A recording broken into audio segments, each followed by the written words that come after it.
मुख्यमंत्री मनोहर लाल की तरफ से भिवानी लोकसभा क्षेत्र के प्रमुख बीजेपी नेताओं की बैठक ली गई। बैठक में क्या कुछ खास रहा, बात करने के लिए भिवानी महेंद्रगढ़ लोकसभा सीट से सांसद धर्मवीर सिंह साहब हमारे साथ मौजूद है। सर, सीएम साहब इस तरीके की बैठकें करते रहते हैं लोकसभा क्षेत्र को लेकर। आज भिवानी महेंद्रगढ़ लोकसभा सीट को लेकर सीएम साहब ने चर्चा की, विकास कामों को लेकर चर्चा की। बैठक में अहम तौर पर क्या कुछ खास रहा? देखिए, एक अच्छी शुरुआत है। जिस प्रकार प्रदेश के मुख्यमंत्री सारे प्रदेश में घूम के लोगों से संवाद कर रहे थे और उसी हिसाब से पार्लियामेंट, क्योंकि हमारे प्रदेश में 9 विधानसभा के ऊपर एक लोकसभा क्षेत्र है, तो हर विधानसभा क्षेत्र के चुने हुए एमएलए या हारे हुए कैंडिडेट और वो हर विधानसभा क्षेत्र से 4-4, 5-5 मुख्य आदमी इसलिए बुलाए थे ताकि वो गांव से लेकर शहर तक, रोड से लेकर बिजली तक, एजुकेशन से लेकर लोकल बॉडीज़ तक, खेती बाड़ी से लेकर नहरी पानी तक, वो सारे के सारे विभागों में कहाँ कहाँ काम करने हैं, किस कहाँ पर ज़रूरत है, कौन सा अधूरा है, कौन सा कंप्लीट करना है, कौन सा नया काम टेकअप करना है, डिस्ट्रिक्ट हेडक्वार्टर हो या तहसील या सब डिवीज़न हेडक्वार्टर हो या गांव स्तर, उन सब का बड़े हर व्यक्ति से पूछकर सभी विभागों को वो लिख के भी दिया है। और उम्मीद यही रखते हैं कि प्रदेश का बजट का पैसा आवश्यकता के अनुसार हर जगह लगे और लोगों को उसका फायदा। कामों की ओवरऑल पूरी समीक्षा की गई। कितना संतुष्ट सीएम साहब नजर आए विकास कामों को लेकर? और आने वाला, क्योंकि 1 साल बचा है लोकसभा चुनाव को लेकर मोटा मोटा, तो किन कामों पर ज़्यादा फोकस करने के लिए कहा है सीएम साहब ने? हमारे लिए तो सारे काम ज़रूरी हैं। वोट गांव की ढाणी का भी वैसा ही महत्वपूर्ण है जितना डिस्ट्रिक्ट हेडक्वार्टर का है। और संतुष्टि, हम संतुष्ट हो ना हो, हमने देखना है कि वो आम आदमी को फ़ायदा उसको कितना मिलेगा। लोगों के ऊपर लोगों की संतुष्टि ही होनी ज़रूरी है। परिवार पहचान पत्र, प्रॉपर्टी आईडी, ऐसे मुद्दे जो हमेशा उठते रहते हैं, ऐसे कोई मुद्दे आज भी बैठक में उठे? अब धीरे धीरे सरकार उनको समाधान की तरफ बढ़ रही है।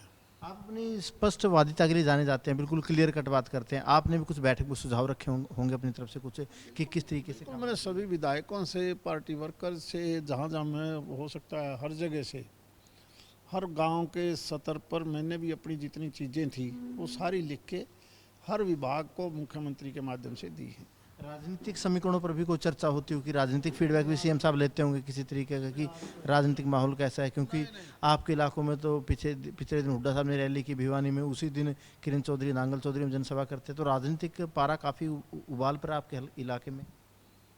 सबको अधिकार है रैली करने का, क्यों नहीं करेंगे? करनी चाहिए। एक पार्टी थोड़ी, अब तो देश में, प्रदेश में बहुत पार्टियां हैं और हुड्डा साहब भी रैली करके आए हैं, दूसरे जो लोग हैं वो भी कर रहे हैं, आम पार्टी भी कर रही है।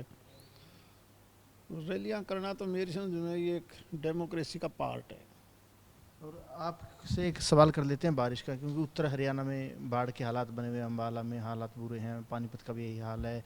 इस पूरे हालात को आप किस तरीके से देखते हैं कि क्या वजह रहेगी? बारिश तो है, स्वाभाविक तौर पर दिखती है, प्रशासनिक तैयारियां कैसी रहेगी आपके लिहाज से, या पहले पुख्ता कर लेनी चाहिए? हालांकि आपका इलाका तो पानी के बिना कहीं ना कहीं कम पानी रहता है आपके इलाके में, तो दक्षिण हरियाणा में। मैं तो आपके समाचार माध्यम से देखता हूँ, वो चाहे आपके टीवी चैनल हो या प्रिंट मीडिया हो, और कई बार तो बड़ी शर्म सी आती है।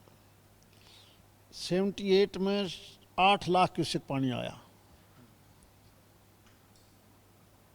और वो अथनी कुंड बैराज का रिकॉर्ड है 8 लाख क्यूसेक पानी का।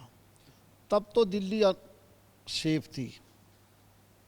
अब मात्र 3 लाख क्यूसेक पानी, 1/3 पानी आने में कहते हैं कि दिल्ली डूब जाएगी। केजरीवाल साहब से कसूरवार कौन कसूरवार है? इसका मतलब उस जमुना में के क्षेत्र में एनक्रोचमेंट होगी। 1/3 पानी में भी, और अगर 8 लाख होता तो क्या होता? कहीं ना कहीं कोई भी कहो, इंसान खुद जिम्मेवार है, कहीं ना कहीं एनक्रोच हुआ है। इसका मतलब सेम पोजीशन हर जगह। हमने मिट्टी को क्या कर दिया? ज़मीन में हमने डीएपी, यूरिया, छिड़काव की दवाई डाल के ऐसा काम कर दिया कि रबड़ बना दिया ज़मीन को। पहली बारिश जब होती थी ना, एक खेत भर पानी, पूरा खेत भर पानी, ज़मीन पानी पीती थी। अब 2 बूंद पानी आ जाओ ज़मीन के ऊपर रहती है अब ये सोचने की ज़रूरत है यानी जितनी प्राकृतिक आपदा जिम्मेदार है इंसान उतना जिम्मेदार है बराबर। हम सारे का सारा जहर खा रहे हैं, ज़मीन को जहरीला बना दिया, ज़मीन नीचे पानी पीती नहीं, सारे सुराख बंद हो गए। अब हमें अगर इंसान को बचाना है, अपने आप को बचाना है, तो हमें प्रकृति से छेड़छाड़ नहीं करनी चाहिए। और प्राकृतिक तौर पर जो हम खाद्यान्न पदार्थ या हम गेहूँ चना बाजरा जो खाते थे वो अब आज हम केवल और केवल DAP यूरिया का खा रहे हैं, उससे बीमारी भी बढ़ रही हैं। इसीलिए आज थोड़ा सी बारिश होते ही पानी बह के निकलने चलता है। शहर हो गांव हो, हमने सारे तालाबों को अनक्रोच कर लिया। शहरों के ऐसे हालात हो गए जहाँ बड़े बड़े जोड़ थे ख़त्म कर दिए यार। अब ज़रूरत है इनको दोबारा जिंदा करने के लिए। देश के प्रधानमंत्री इस बात के ऊपर पूरा फोकस है कि नए तालाब बनाओ, पुराने तालाबों को खोदो। यानी वाटर बॉडी दोबारा जब तक जिंदा नहीं करोगे तो मुश्किल हो जाएगी। बिल्कुल, देखिए धर्मवीर सिंह साहब अपना जो एक अनुभव है वो शेयर कर रहे हैं। साफ तौर पर कह रहे हैं कि प्राकृतिक आपदा से तभी बचा जा सकता है जब इंसान प्रकृति के साथ सामंजस्य बैठाएगा। वहीं बैठक में भिवानी लोकसभा क्षेत्र के विकास कामों को लेकर मुख्यमंत्री साहब से चर्चा हुई। कैमरामैन ललित के साथ अनिल मोर, खबरें अभी तक, चंडीगढ़।